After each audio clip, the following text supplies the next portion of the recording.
Halo semua, selamat siang. Perkenalkan nama saya Gabriela Rosmauli dengan NIM 1203000103 dari kelas RA Oceanografi Fisika. Di sini saya akan menjelaskan laporan praktikum saya dan saya akan menjelaskan menjabarkan atau menjelaskan kembali tentang video kuliah lapangan teman-teman saya pada saat hari Rabu tersebut. Kita lanjut.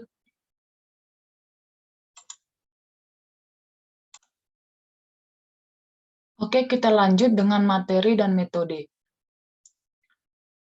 Waktu dan tempat pelaksanaannya dilaksanakan kuliah lapangan Oceanografi Fisika pada hari Rabu 16 Maret 2022 pada pukul 9 WIB dilaksanakan oleh kelas RA mahasiswa Teknik Kelautan Institut Teknologi Sumatera angkatan tahun 2020 di Pantai Pasir Putih yang bertempat di Ranggai Tritunggal, Katibung, Lampung.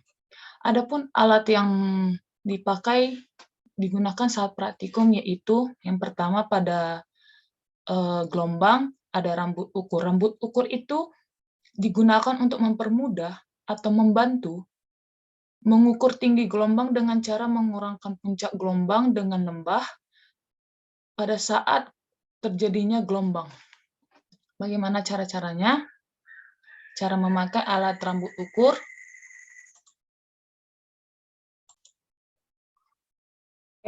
Yang pertama, siapkan dulu alat dan bahannya rambut ukur tersebut. Kedua,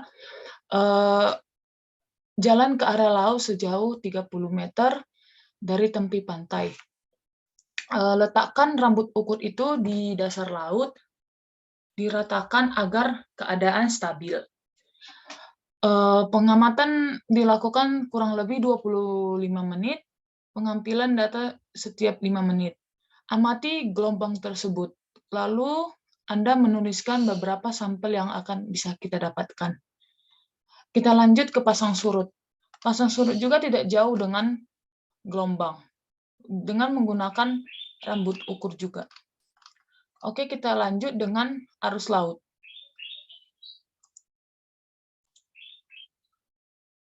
Arus laut menggunakan alatnya yaitu bola duga, kompas, dan stopwatch.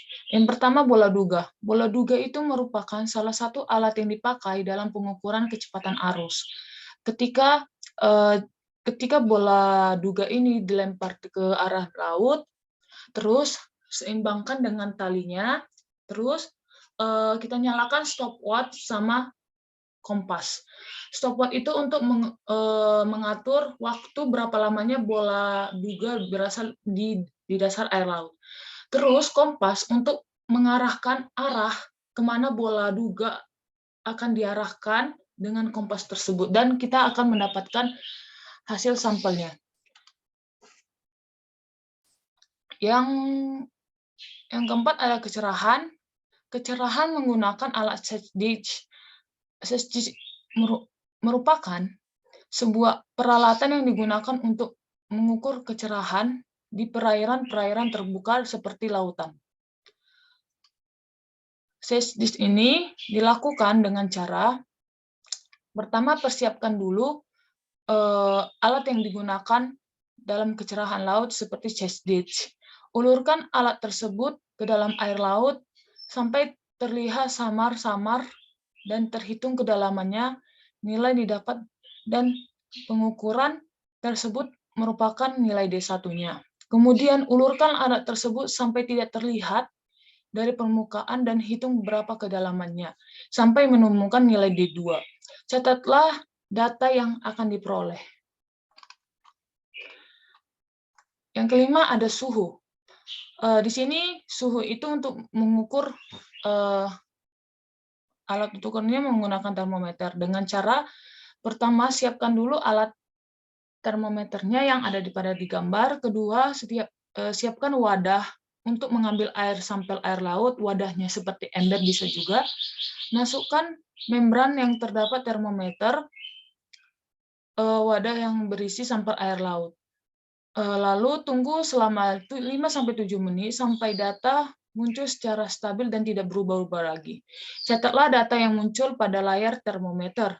Setelah menggunakan termometer, membran yang terendam pada sampel air laut dibersihkan menggunakan aquades dan dilap menggunakan dengan tisu. Kemudian alat disusun kembali secara rapi. Oke, kita lanjut dengan salinitas. Salinitas itu menggunakan alat refraktometer. Refraktometer ini sebuah alat yang biasa digunakan untuk mengukur kadar atau konsentrasi bahan atau zat terlarut pada air laut. Bagaimana caranya? Simple.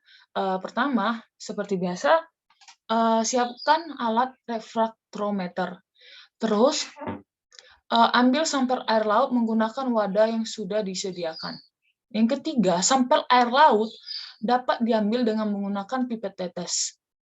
Secukupnya dengan fraktometer. Yang keempat, sejajarkan dengan kaca sensor. Kaca sensor ini yang digambar ini ada yang di ujung, agar menampung sampel yang sudah diambil dalam pipet tetes. Lalu, lihatlah secara serius untuk mendapatkan hasil data tersebut. Lalu Anda catat berapa yang akan diperoleh dari alat tersebut.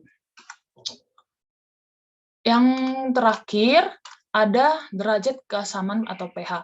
Di sini menggunakan pH meter,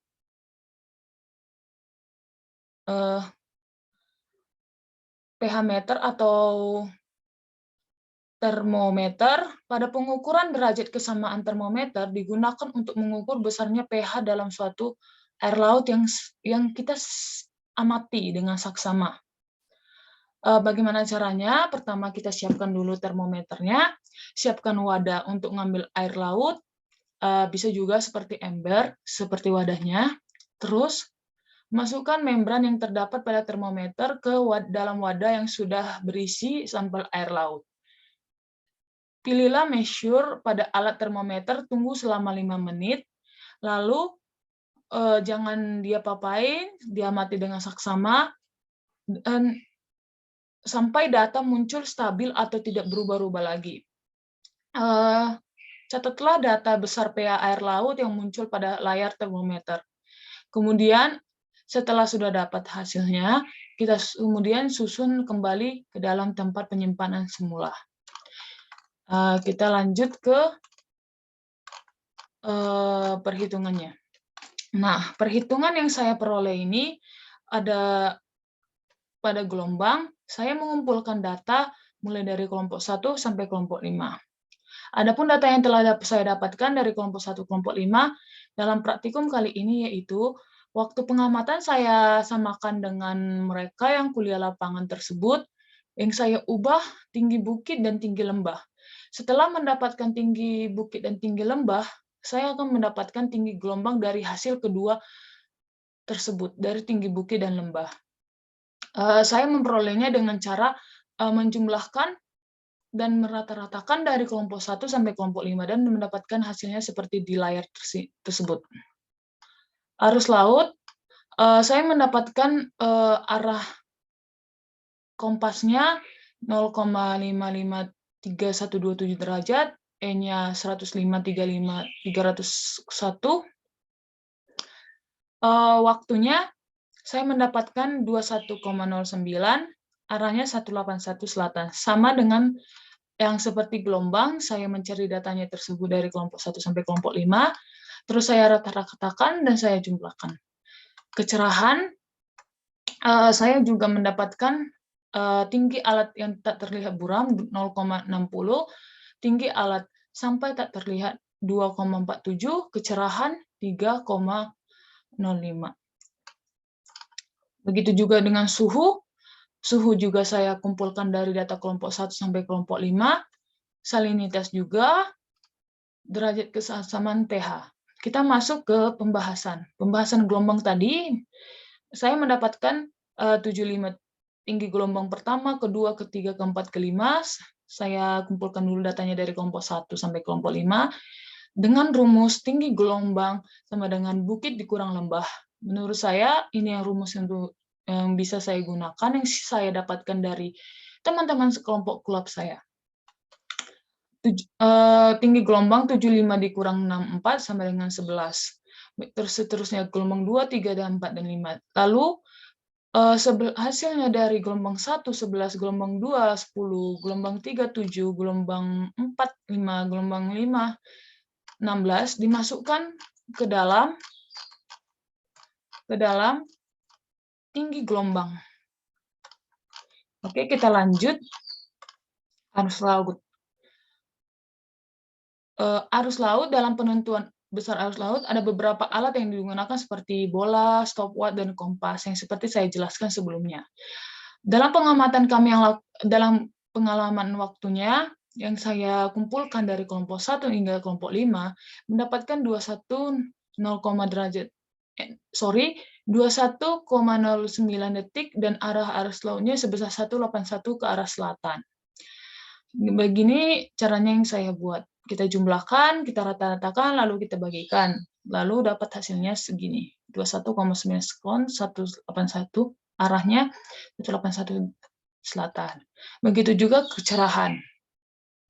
Rumus yang kita gunakan, saya memperoleh rumus dari teman-teman saya, kelompok kulap. Pada saat itu, dalam kecerahan, saya mendapatkan kecerahan D1 tambah D2 per 2. 2,060 ditambah 2,47. Dari mana saya mendapatkan hasil tersebut? Pertama saya kumpulkan dulu dari data kelompok 1 sampai kelompok 5, terus saya rata-ratakan, terus saya bagikan, mendapatkan hasil 2,60 ditambah 2,47 per 2. Hasilnya 5,07. Kita lanjut dengan suhu. Dalam pengamatan suhu ini dibantu dengan alat termometer. Setelah kami melakukan pengamatan dari kelompok 1 sampai kelompok 5, data-data mereka saya hitungkan, saya mendapatkan hasil 30,46 derajat Celcius. Begitu juga salinitas. Setelah kami mendapatkan pengamatan terhadap nilai salinitas air laut dalam kelompok 1 dan kelompok 5, dengan membantu alat refraktometer, maka sampel air laut yang kami dapatkan dari kelompok 1 sampai kelompok 5 saya rata-ratakan dan saya jumlahkan mendapatkan 29,98. Kita lanjut yang terakhir, derajat keasaman pH. Alat bantu yang kami gunakan untuk mengukur pH air laut adalah termometer yang sudah sekaligus memiliki kemampuan mengukur pH seperti pH meter. Nilai dan hasil pengukuran yang kami dapatkan dari kelompok 1 sampai kelompok 5 adalah 14,30. Dari mana saya mendapatkan angka ini? 28,5 tambah 29,5 tambah 7,62 ditambah 2,42 ditambah 3,50 per 5. Pertama saya kumpulkan dulu data dari kelompok 1 sampai kelompok 5, terus saya jumlahkan, saya rata-ratakan. Mendapat hasil 14,30. Oke, itulah penjelasan dari metode, alat dan bahannya, bagaimana cara menggunakannya di lapangan, dan memperoleh hasil data perhitungan tersebut. Oke, saya tutup dengan kesimpulan. Kesimpulan yang kita bisa dapatkan dari kuliah lapangan dan laporan ini adalah dalam oceanografi adalah ilmu yang mempelajari tentang perairan laut, mulai dari faktor biologisnya, faktor fisika, kimia, dan geologinya. Berdasarkan parameter yang digunakan atau yang diukur dalam praktikum oceanografi, ada 2, yaitu parameter fisika dan kimia, termasuk dengan parameter fisika yaitu ada suhu, kecerahan, gelombang, pasang surut, salinitas,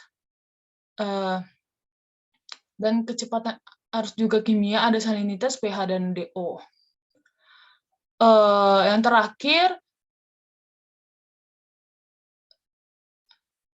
terakhir ada saran. Saran saya untuk praktikum selanjutnya sebaiknya dilakukan kalibrasi alat terlebih dahulu sebelum digunakan agar mendapatkan hasil pengukuran yang lebih akurat dalam melaksanakan praktikum.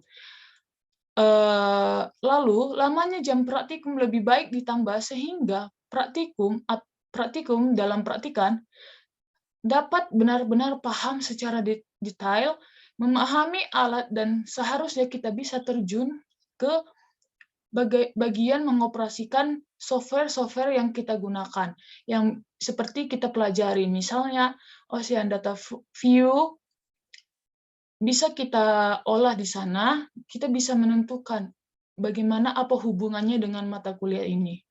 Sekian dari presentasi saya. Apabila ada kesalahan, mohon dimaafkan. Terima kasih. Selamat siang.